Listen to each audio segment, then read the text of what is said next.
Ove molitve sastavio sam sveti Antun Padovanski, stoga molite ih.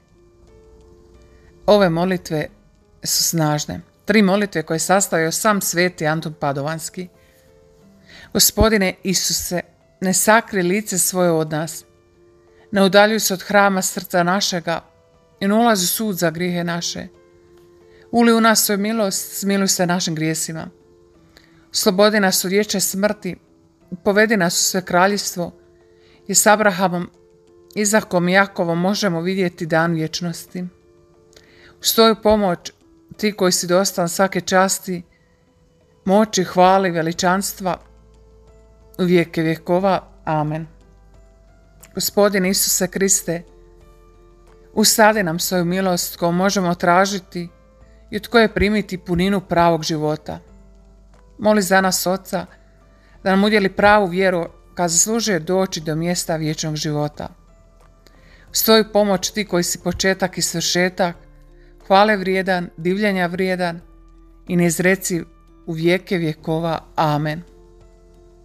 Gospodine Isuse Kriste, molimo te da nam daš ljubav prema tebi i bližnjemu, da nas učiniš djecom svjetla, da nas braniš od padova, grijeha i napasti zloga, da bi su zaslužili da se uzdignem do svjetlosti slave tvog lica.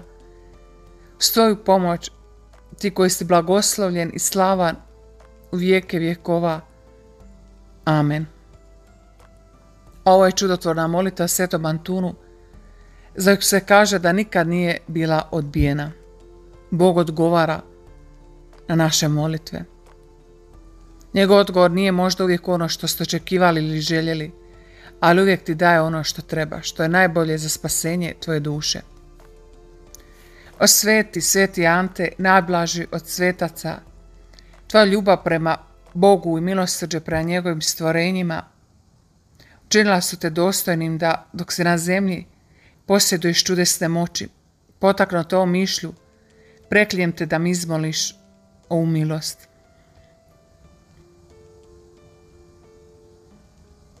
O blagi ljubazni sveti Antune, čije srce uvijek bilo puno ljudske sućuti, šapni moju molbu uši slatkog djetešta Isusa, koji je volio biti savijen u tvom naručju.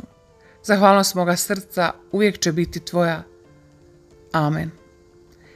Sveti Antune Padovanski, moli za nas. Ako su te dotaknule molitve, podijeli s drugima. Božji blagoslov. Amen.